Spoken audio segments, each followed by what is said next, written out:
Assalomu alaykum. Darsligimizni davom ettirsak, biz bu qitimliq darsimizda bet yutkash usulini so'zlab o'tmoqchi.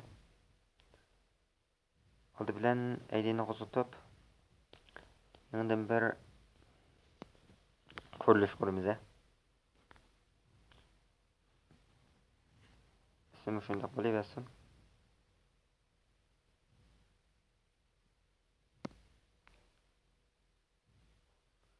Bunga kunimkidan birini alay.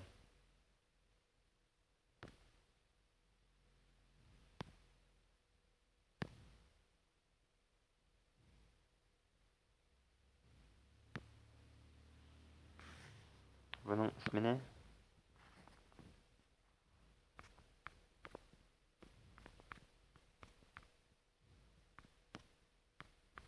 keyingi bet deb qo'yay.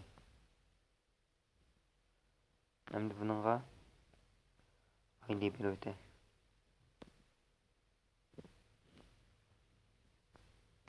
Endi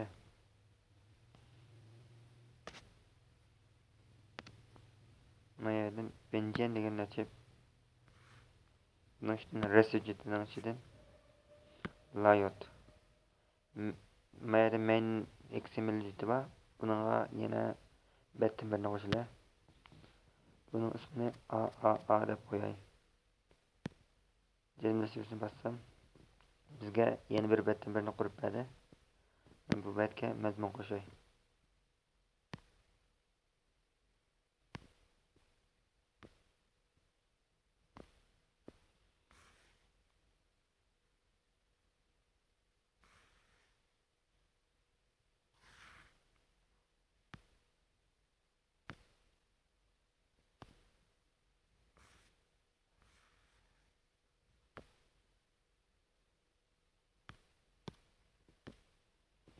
Endi yana bunga buning mazmunini o'zgartirib o'tay.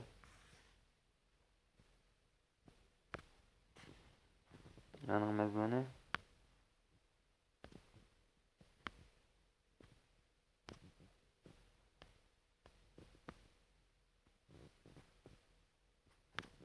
ikkinchi bet bo'lsin.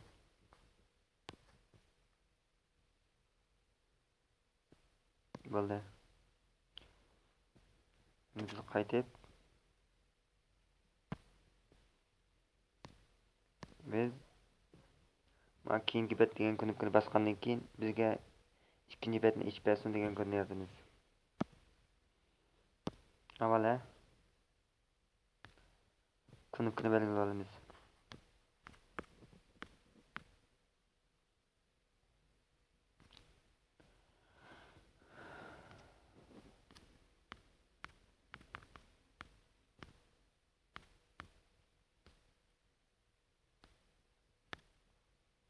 Kunibkani bein deb olay. Endi buning ID'sini topib beramiz. Bein tang find val by ID ticket ID ticket main button. Tamam. Bunun xatoligini tuzatsak, agarda xatoligini tuzatsak, mayaga shuning xasligini ko'rgizib qo'ysak bo'ladi. Bu button bo'lganligi uchun biz button deb ko'rgimiz. Bo'ldi, xatoligini qoldi. Endi buni cheklish adresiga kod yozamiz.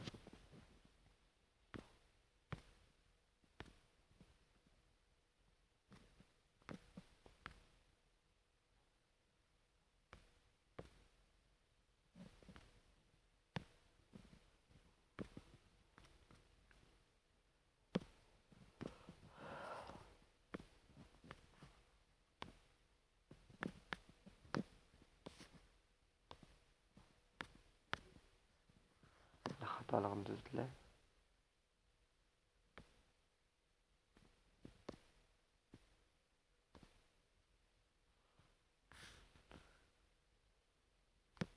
Endi mayaga men kunibkani bosgandan keyin ikkinchi betga o'tib bersin degan kodni yozaman.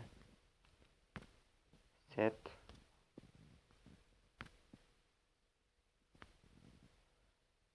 content view. Mayga air jacket layout jacket aa tamam. Set title mavzusi. Mayada chiqadigan my, my app deb chiqadigan mazmunning o'rniga biz belgilagan ism chiqadi. Men mayaga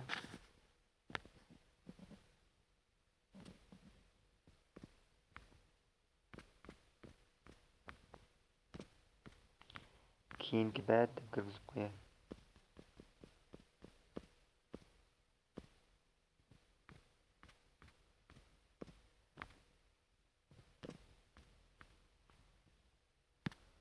Tamam. Bundan ötdük. Tamamlandı. Şimdi biz bunun önümünü görüp bakalım.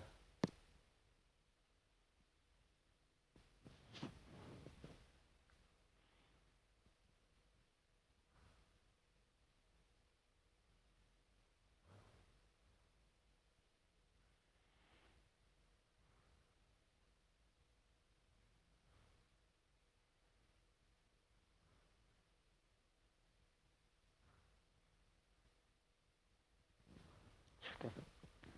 Ben keyingi bet deganini basıp bakay. İkinci bet mayada keyingi bet deb chiqdimi? Şuna asasen biz ihtiyacımıza mos holda yazsak bo'ladi. Good night adliya. Mana shu. Mayadan biz yangi qurgan betni tatib beramiz.